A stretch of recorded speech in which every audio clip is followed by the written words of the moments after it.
It's my pleasure to introduce the governor of Maine. She is the 75th governor of Maine, started in 2019. Previously, she was the Maine Attorney General, at least a couple of times, I think. I encountered her and met her in the Senate. I think I was asking her to vote with me on a particular issue, and she looked me square in the eye and said, "Pat, I understand the issue, but I'm not with you on this one." And I appreciated that, because many legislators will tell you what you want to hear to get rid of you, but Governor Mills has always been honest and hardworking. She does understand the issues, and it's a pleasure for me to have her here today to talk with us. So, Governor Mills. Thank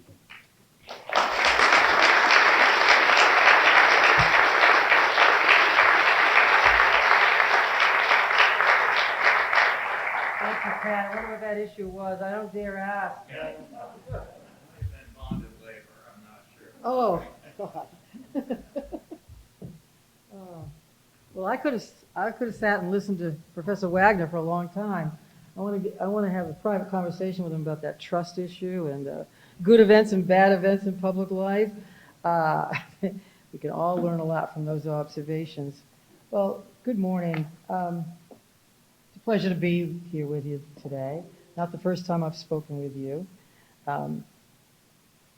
Executive Director Pat Stroud, Board President Gordon Gamble, Executive Committee members and all board members, thank you for welcoming me here again. And I want to introduce some of the members of my administration as well who are here.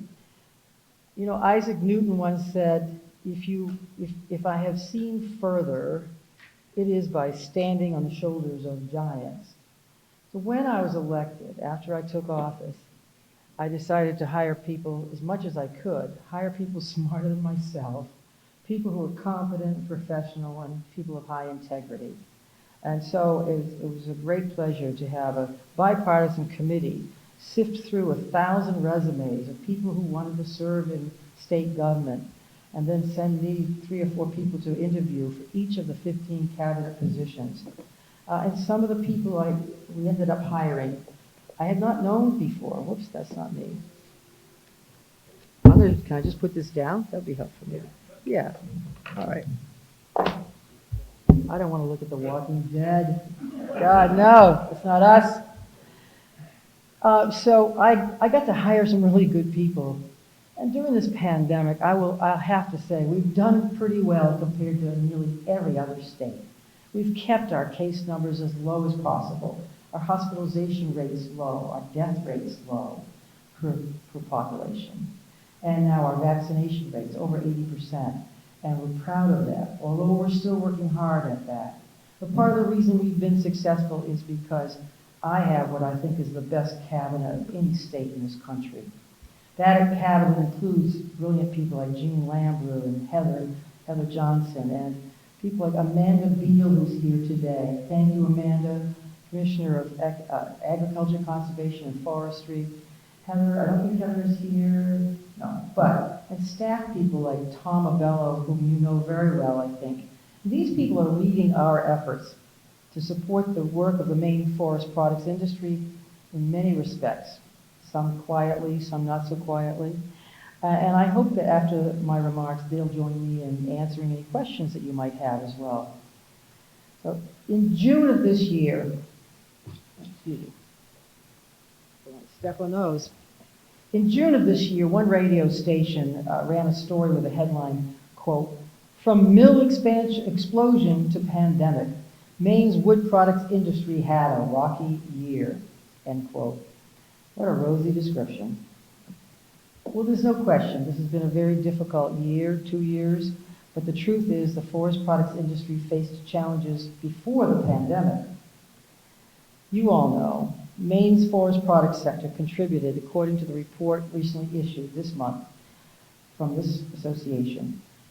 The forest products sector contributed $8.1 billion in total output and over 31,000 full and part-time jobs that it provided to our state's economy in 2019. Put another way, 1 out of every 25 jobs in Maine and $1 out of every $25 in Maine's gross state product is associated with the forest products industry. That's data that doesn't escape my attention, and I take it very seriously. These contributions are even more impressive considering the many obstacles you all confronted this last year or so, and in 2019 in particular. Obstacles like rapidly changing technology, shifting consumer demands, growing competition worldwide. These rapid marketplace changes have led to the closure, as you know, of 6 pulp and paper mills in Maine, threatening the livelihoods of not just mill workers, but the loggers who run the harvesters and the skidders in the forest, the truckers who move the lumber from the forest to the processors, the craftspeople who make furniture and other finished products, like the Maine wood turning down the road in New Vineyard, making those beautiful, expensive pepper mills, and the thousands of accountants, mechanics, and other support staff. The forest products industry is at the foundation of our economy. I know this all too well, having grown up in Western Maine, down the road in Farmington. When I graduated high school, half the boys, half the young men in my class went to work in the woods, or went down to Rumford, worked at Boise, or down to Jay, worked at what later became an International Paper Company. It was de rigueur, it was required. You ended up working in the woods or some part of the forest products industry. That's no longer the case due to a variety of events, as you know, and circumstances over the last decades. The industry could have surrendered in the face of the challenges you've seen in the last few years. The industry could have resigned itself to losing in a changing economy. Instead, in the true spirit of Maine people, I believe you have met those challenges head on, pursuing new products, new visions, new ideas, products like cross-laminated timber, which we are going to bring to Maine, nanocellulose. I think the forest products industry has not only innovated and pivoted, as we say these days, innovated not just to survive, but that you will succeed. Things were looking up a couple of years ago, but there were warning signs that things were about to change. Heard first by the forest products industry. For instance, lumber shipments to Asia stopped early in 2020, and then stopped as far as the rest of the world was concerned altogether. Businesses statewide experienced revenue losses and layoffs and a loss of markets. Recently, the professional logging contractors of Maine reported that timber harvesters experienced a 30 to 40% reduction in wood markets. And then on April 15th, 2020, everything changed, and things went from bad to worse, as you know, and I'm sure you remember that day. I was working in my office in the State House when we got word that a digester at the Pixel Mill in Jay, one of the largest timber purchases in the state, had just collapsed, exploded and collapsed. I don't have the words to describe the pit in my stomach and how devastating that was to hear. But I know you all understand. I closed my eyes for a moment and just prayed for the survival and health of the people working in that mill. And hours later, we learned that everyone evacuated in time and survived. But I also prayed that the industry would withstand somehow another serious setback. We didn't wait for an answer. My administration kept working to support the forest products industry and put this pandemic behind us as well. In July 2020, Commissioner Beal and I wrote to Maine's congressional delegation to outline the ways they could support Maine's forest products industry. I urged the congressional delegation to provide $500 million in block grants for state forestry agencies with maximum flexibility to allow us to hire experts to jumpstart local economies through forestry activities. I urged them to support the forest products supply chain by providing $2.5 billion for contractors who harvest and deliver wood to mills across the country. And I urged them to pass the Loggers Relief Act to provide direct payments to timber harvesting and hauling businesses who have experienced significant economic hardships. I'm proud to say that as of July 2021, $200 million under the Loggers Relief Act has been made available to those businesses nationwide. And that will be a big help to folks in Maine.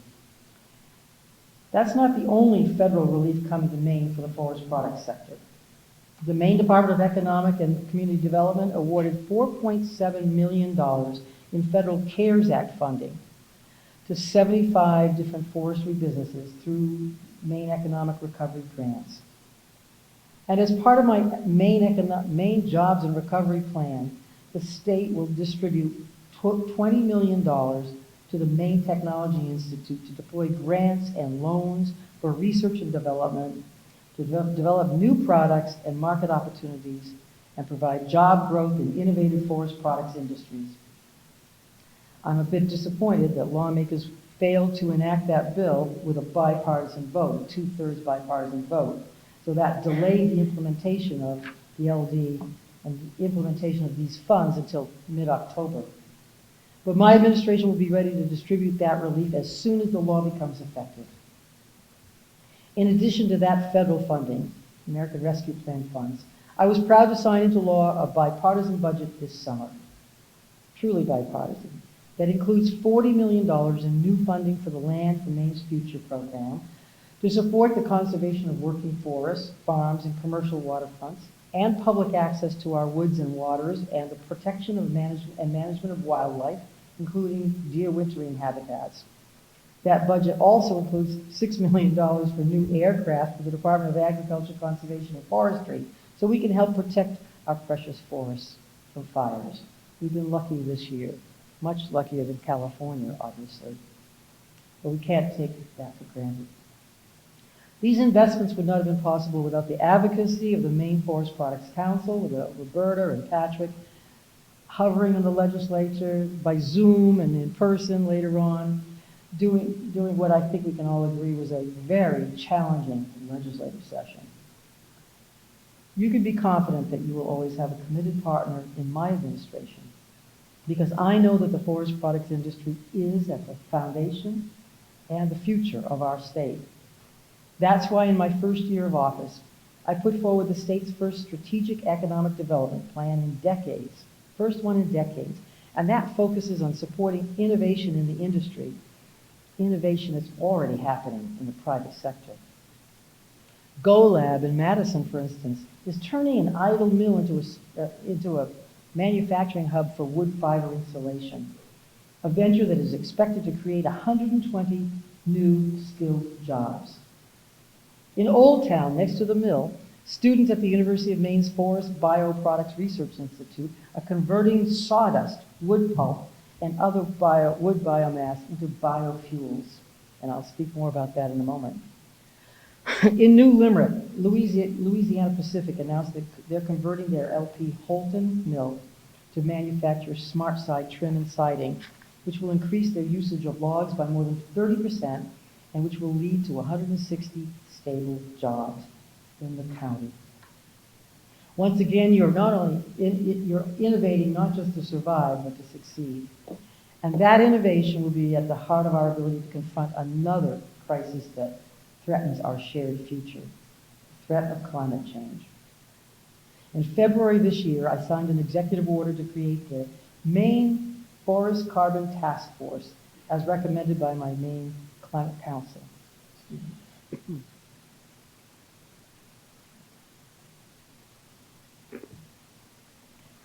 In collaboration with stakeholders from across the state, this task force will make recommendations regarding a voluntary program with financial incentives for small to medium-sized woodlot owners in Maine who want to utilize their land for carbon sequestration.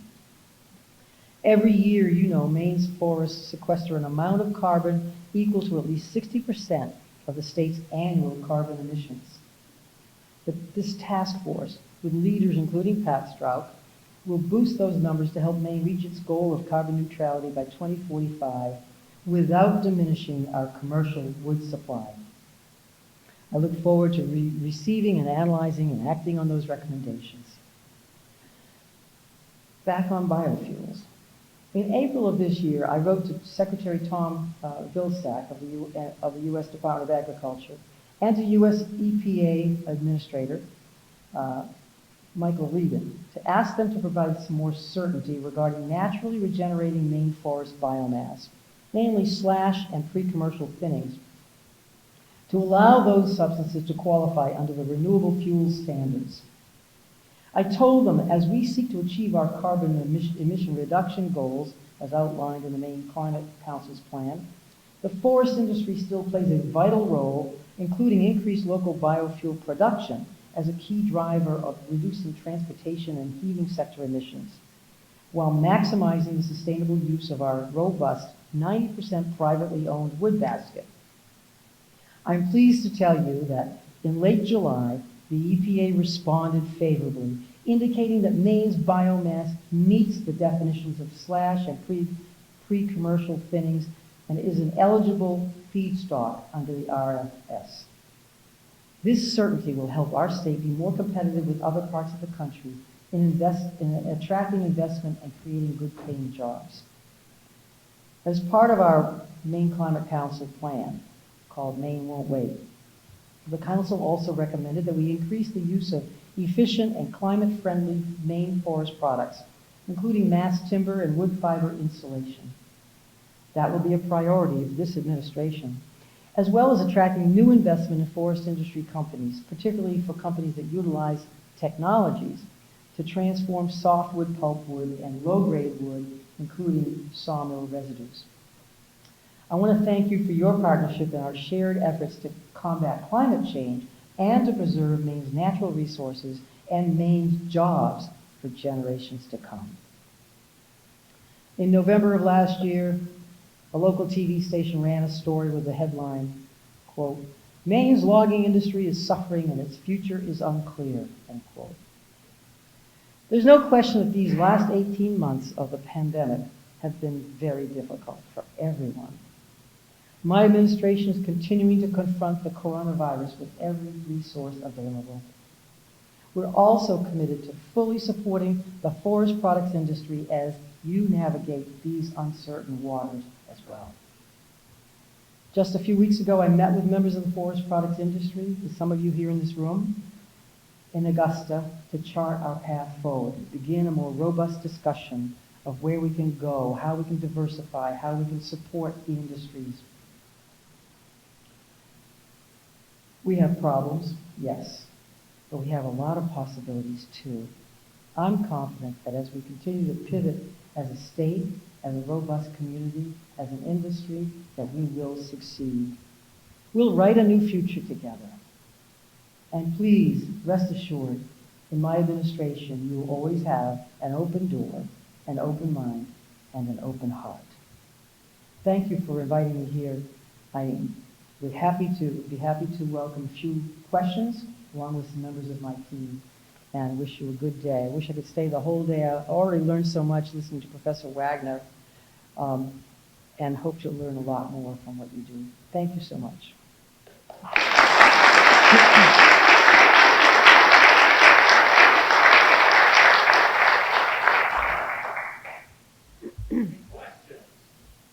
And thank you for sharing the statewide economic contribution of Maine's forest products sector. That's a really good document. I think Roberta's partly attributed to her, right? Or what? And the university. Questions? Yeah, I have a quick question. When I look at the packet that was during the legislative agenda from last session, I look at those that are carried over. One is the first thing is one that's like jurisdiction of the top section has applied. I wonder how you do it or you do it. Oh, good. I'll play over. Meet the so-called big omnibus bill that has to do with the four tribes in Maine, and some of it. We've read that bill. It was hurriedly put together, in my view, and very problematic. We have been negotiating certain things with the tribes, and certain things on taxation issues, criminal jurisdiction issues. You know, it took 2.5, 3 years just to negotiate the bill that will allow the Upstart and Passamaquoddy tribes to have their own criminal court, expanded jurisdiction to allow them to prosecute non-tribal members for assaults on tribal members and domestic assault. That took a long time because it is not an easy issue. That bill is problematic because it throws a lot of stuff in the basket and creates a lot of problems. Very concerned about that. Then we submitted a list of questions to the committee. Those questions have been answered. Expanding jurisdiction, as you know, the tribes own about 300,000 acres in Maine, including acres surrounding the town of Carabasset Valley, which was part of an 1980 purchase by major companies. And expanding their jurisdiction in terms of regulatory jurisdiction, so that they be treated differently than other landowners, is problematic to me. Allowing income from different sources. What I like to do is take discrete issues. Here's an issue. Pleasant Point has a water problem. Let's solve that water problem. In Oscar Nation, the reservation has a low vaccination rate, high case rate of COVID. Let's look at that problem and solve it. We are unfortunate that that bill you refer to, it is so broad and far-reaching that the people voting on it in the legislature will not understand its far-reaching consequences until it's too late. So we are trying to get their attention and trying to get them to see what the problems are before they act on it. Have you read that at all? I have to admit, not all Yeah, of it. it's thrown together by certain tribal rulers. We did not participate in the drafting of that bill at all. We did not participate in the task force that was formed a couple of years ago. We were not allowed to participate. That's to say, the Attorney General's office all the time, which is a shame. Other questions about anything at all? Well, almost anything at all. Well, Governor, what's your advice to us? What's your advice to our industry? Going into the last session, I think we thought we were, people understood the struggles that we were going through. The carbon message was positive, that we had a chance to really team up with the legislature and be proactive. But what do you think we should do differently going into the next session? What advice do you have for us? Good question. I don't see the forest products industry as being partisan. I don't see a Republican agenda here or a Democratic agenda here. I do see an increasing divide between what George Mitchell used to call the two Maines, the other Maine. And it's unfortunate. You take some of the committees in the legislature, and it's not that they're divided by parties, they're divided by geography more than anything else. And I think when people vote on forest products issues, they ought to have some background in the land that they're talking about. They ought to have some idea. I know Yellow Green is here, and the Maine Development Foundation used to take legislators for a tour of Maine. That hasn't been possible in the last couple of years for obvious reasons.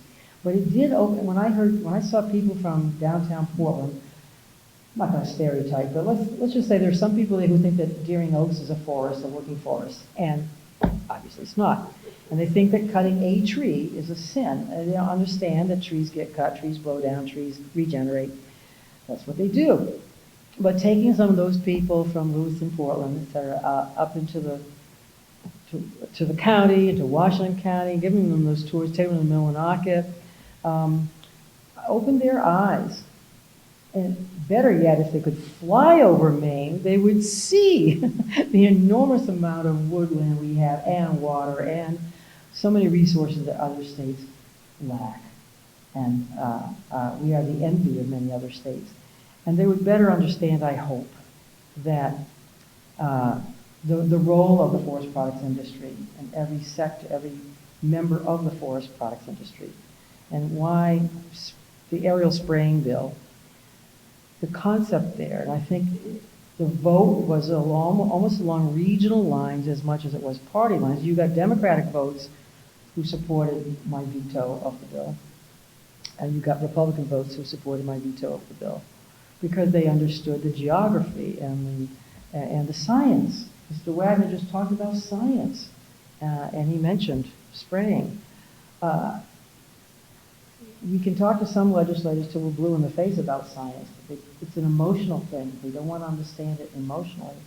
Spraying sounds like a big evil thing. And getting through that is a difficult thing. But opening people's eyes out by showing them the rest of Maine and that Bangor is not north and that there's a whole lot of Maine that they never see. And with redistricting, that's going to change as well. We're going to see more emphasis on the southern part of the state in the political arena because of population changes. So it's challenging. Whatever I can do to help, happy to be there. Yes.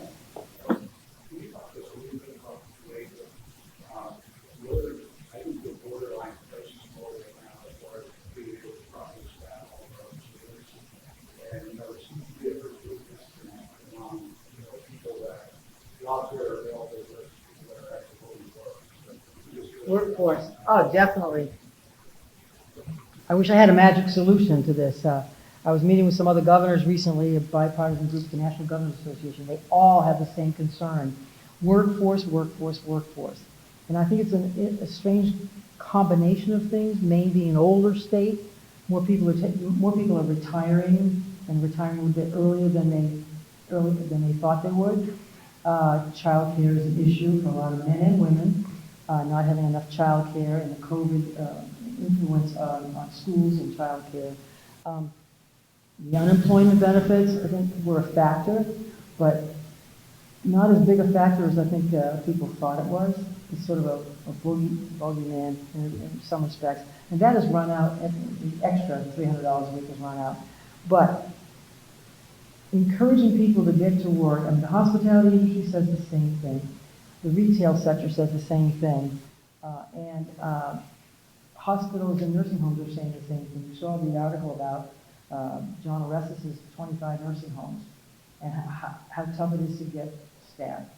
We're talking every week, several times a week with Dave Dager at the community colleges, trying to get their programs beefed up. And they are much more responsive as an institution than other institutions. And I think that they are ready to stand up more programs to qualify people, to certify people in the woods industry, forest products industry, in child care, in healthcare industries, and they're ready to do what they can. And part of the American Rescue Plan bill, the Maine Jobs and Recovery Bill, is to pump more of that federal money into job training programs. And we talk to Laura Fortman every week, and the Department of Labor is pushing people off the rolls, pushing people into the workforce, trying to get them into the workforce as quickly as possible. They report that there are a variety of problems or reasons why people hesitate. Fear of COVID is one thing. It shouldn't be a big factor in many of the wood product industries, but it's a factor in general. We're trying to get over that. And the more people get vaccinated, whatever you can do to encourage more people to get vaccinated, we're high up there, we're over 80%, but we don't get that full immunity until as close to everybody is vaccinated as possible. And then the fear of COVID subsides. I mean, that's the vision, that's the plan. And that fear of COVID subsiding means more people must and will get into the workforce, back into the workforce. I don't have an easy answer, but we talk about it and think about it every day, as you do too. Yes, sir.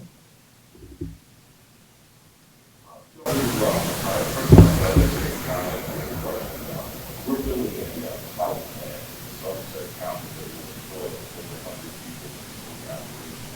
I just want to leave a couple comments. First of all, thank you very much for being here. So guys, nobody like me, very welcome to this state. And second, I'd like to also say that it's so important for the state government agencies to help people get these things done.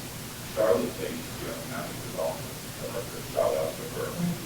She connected me with a number of economic people around the state. A gentleman by the name of Christian Sanders from Somerset County, because of his hard work and efforts, why the plant was built. We had to turn down a lot of some of those areas. So I would like to, if you would mind in favor, give a shout out to Charlotte Tate for doing this. So there's some great people here in the state. There's a gentleman here by the name of Andy Hamilton. He said students with project. And if you listen to the help of people like Walter do that, they're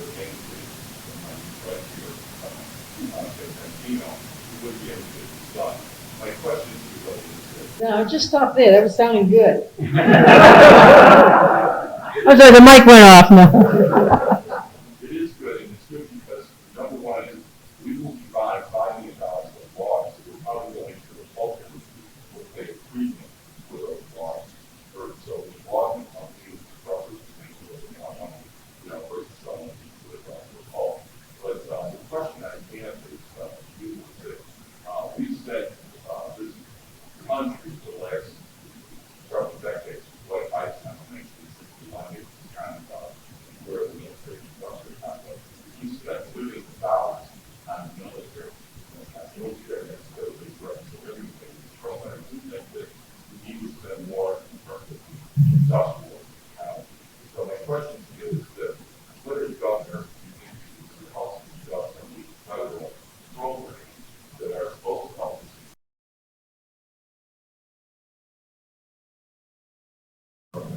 Well known. There's high employment, there's low wage and that. If you can retire for more than nothing for that. So my question is, what can you do to help speed up some of these other programs so we can get this Thanks. The question is, what can I do, Janet Mills, governor, to speed up the economy, speed up federal programs, for instance? Well, I just want to say, I think I have a pretty good relationship with the congressional delegation. Better than, well, our congressional delegation is small. It is effective, and we have seniority down there. You look at Susan Collins and Angus King being on some of the most important committees in Congress. I sat with her yesterday at the Blue Mass in Lewiston, and we chatted afterwards, and we talk about what we can do to improve the rural economy. And she and Angus are all over it, and Shelley and Jared are very important members of the House of Representatives. So we have an important delegation, and they are responsive. And when I talked to my remarks here about asking them to support the loggers and haulers and the industry with federal funds, and they did. And Senator Collins supported the industry and many other businesses with the PPP last year, which was supported by our delegation. And we continue to talk. I'm just going to say that the previous administration never once met with the congressional delegation. I'm proud to say that I meet with them regularly, and we have regular conversations. Not a week goes by but what Angus doesn't text me about some concern, and I text him back and respond, and we problem solve, because they are problem solvers. So I think that's the best answer I can give, is that we have a great relationship. Although, there's one independent, one Republican, 2 Democrats, and I'm a Democrat, we're problem solvers. And we have seniority in the Congress of the United States. And I have regular conversations with President Biden's administration at all levels. I'm very friendly with Gina Raimondo, who was governor of Rhode Island with me, and with the HHS secretary, who was attorney general with me, Javier Becerra, and other members of the administration. I'm proud to say that I can pick up the phone and call these people, and they invite that, and they want that. We're working together on a lot of issues with the administration right now, from lobsters and right whales and to forest products issues, and getting things done for the state of Maine. Somebody else had their hand up. Yes? Yeah, and thank you for what you've done for our industry. I wanted to ask you, I had taken on Jason's comment 2 years ago, when we spoke a lot about the workforce. Yeah. And the need for the workforce. We've seen certain attacks from that, artificial barriers put in play, and something that was which I think would be workable. But I wanted to, one of the specific issues between is housing.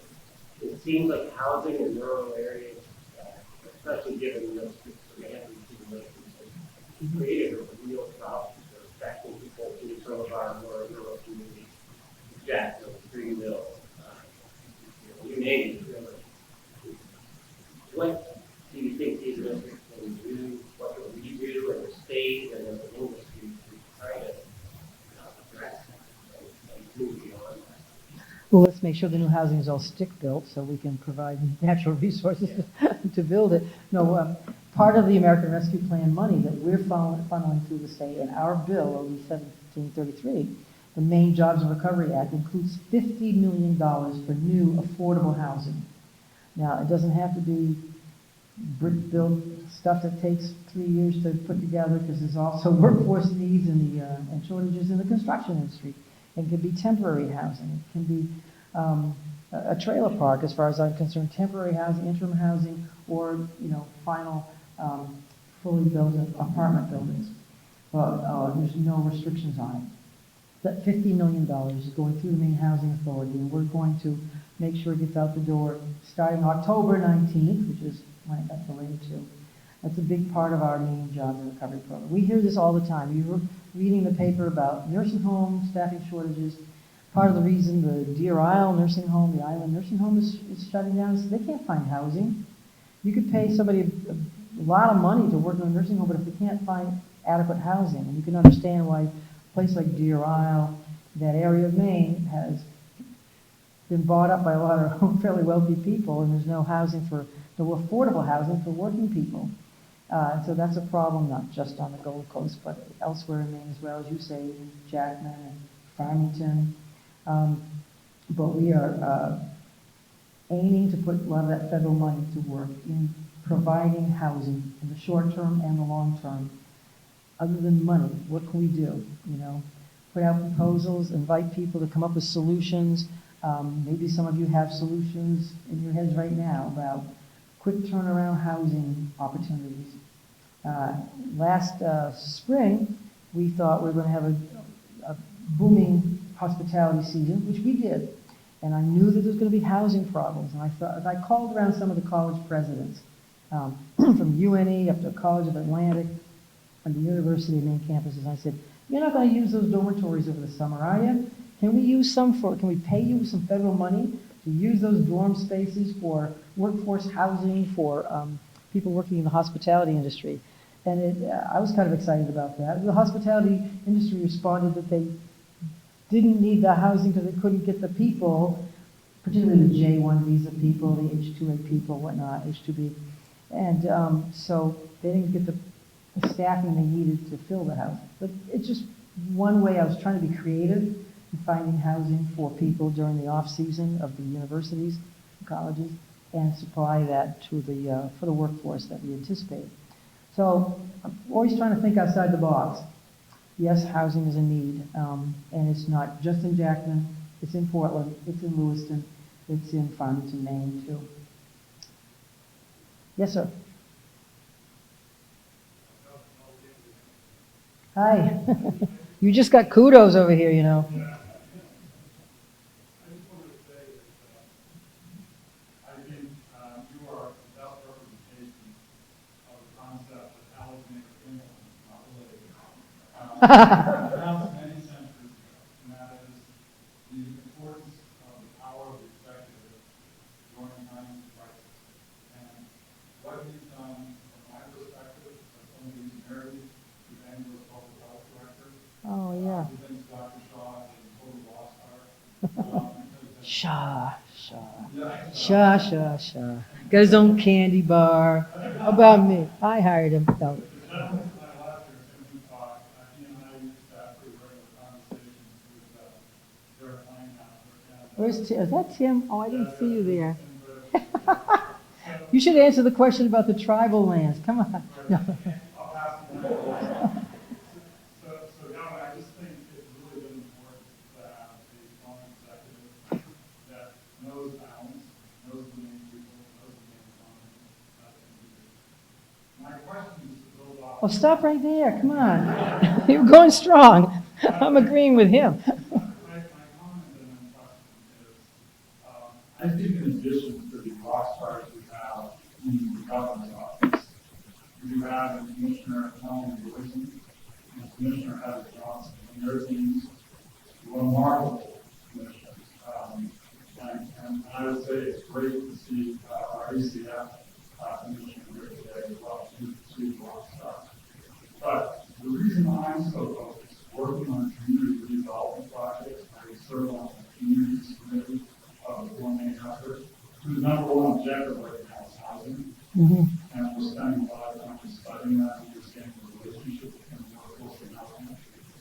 But your administration, I think, has been particularly strong on the importance of state economic development that has to pair with community these mill communities, you take the heart out of the community on local business, and you have to get that heart muscle going again. And just as the gentleman's question previously, Dr. Martin's question about the Maine, you see in Milwaukee, we were right there in June with Senator Combs and Senator King speaking to the reports. They knew, I did. Yeah. But to just echo the question about getting federal recovery dollars in these communities, Yeah. I would just like to thank you and ask why you had the great wisdom to listen to Patrick Stroud and Steve Fogg when they asked for the opportunity to serve with you and other members of the Economic Development Commission and the Climate Change Council, because it's pretty remarkable to hear government come to speak to how forest products has a central role in carbon reduction. And it does. And so I think from an environmental and economic perspective, you've been the government that has really advanced the narrative and strengths, both environmentally and economically, of forest products. So my final question, why is it? What is it about I didn't plant this. What is it about your background that's caused you to understand the foundational importance of environment and economy? Because from my perspective, working in economic development and environmental law, you really get it. So where did that come from? Wow. Would you repeat the question? I didn't plant that. Well, I did tell you that I grew up in Western Maine, as you know, and many of my friends and colleagues from school are still in the forest products industry. And because at that time, Franklin County was the toothpick capital of the world, Foster Manufacturing. And a lot of my friends went to work there in Ted Hodgkin's plants in Strong and Wilton, East Wilton. And when those went under, we grieved. And when Bass Shoe got bought up and then sold and then sold and then went under, we grieved. I don't want to see closures. I want to see pivoting. I want to see innovation. And I want to help with that kind of innovation because I know what it means to Maine's families and people who grew up here and people who want to come here, people we welcome here, people we want to come work here. I think I know what that means. But thank you for your... the pandemic has revealed a lot of things across the globe. The one thing it's revealed here is the new art form of working remotely, which is pretty hard in a lot of sectors of the forest products economy. Pretty hard. And it's also damaged our paper products industry because people aren't using paper as much anymore. They can press a button and send a document, not even a fax, send a document over the internet quickly by email. And so it's made us change a lot about the way we look at things and what we can do in the future, because things aren't going to go back. My friends from high school, they grieve the loss of this paper machine or that paper machine. It's not going to go back. We've got to go forward. And the Millinocket deal, the $300 million data warehouse, I've always thought, when I go to national meetings, when I went as AG to national meetings and lobbyists would come up to you and ask you this and that, I would say to people from Google and Amazon, whatnot, I'd say, where do you store your data? And they'd say, well, I don't know, Joe, where do we store? Well, I think we store it at Atlanta. I'd say, Atlanta, you must spend hundreds of millions of dollars a year on cooling. You have to keep data cool. You know what Maine has? Maine has a solid bedrock of granite, a ground temperature average of about 52 degrees. We have cold. We hate it sometimes, but we have cold and it's an asset. We don't have earthquakes. We have solid bedrock. It's an asset. And we have water power now as a coolant, and that's an asset. And finally, somebody's listening. I'm so excited about that development. Millinocket's going to change. Look into the future. Anything else? I thought I saw another hand. Yes, sir. Tim Woodcock. He's going to answer the earlier question about tribal jurisdiction. Go ahead, Tom. Tim, floor is yours. I am going to answer the first comment. I think The mask can't hide you, Tim. So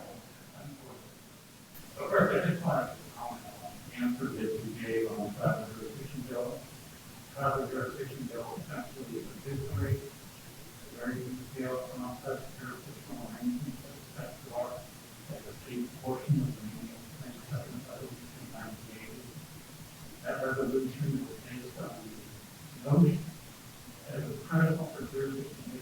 know what the jurisdictional structure would be for both businesses and government to be able to protect users. The bill that is proposed essentially is to usher in the jurisdictional construct based on federal common law. And you find out where your jurisdictional homes lie, court case after court case after court. And this area of certainty is replaced with an area of total uncertainty. So the approach that you described in your answer to that question, whether or not that is correct, way to approach jurisdictional issues is by street issue by street issue, and to know with respect to each step that you take, where is going to tell you so it is unfortunate that the political process is largely excluded other voices of the know that were voted by tribal members and tribal representatives. And we do have a process that we need to go through. We've been working closely with your office on the security review in particular to make sure that as we approach the legislature, we do so in a way to educate them as much as possible as the implications of introducing even the vague jurisdictional construct that characterizes the community. I thank you for your support. Thanks, Tim. For those of you who don't know Tim, although he looks very, very young, he was legal counsel to Senator William Cohen during the 1980 negotiations of the massive tribal settlement in Maine, an Indian claims settlement, which was touted at that time by all the tribes as being the best settlement in the nation, the best in the nation. Thank you, Tim, for your work. Well, thank you very much for having me. It's been a pleasure. Thank you very much, Governor. Take care.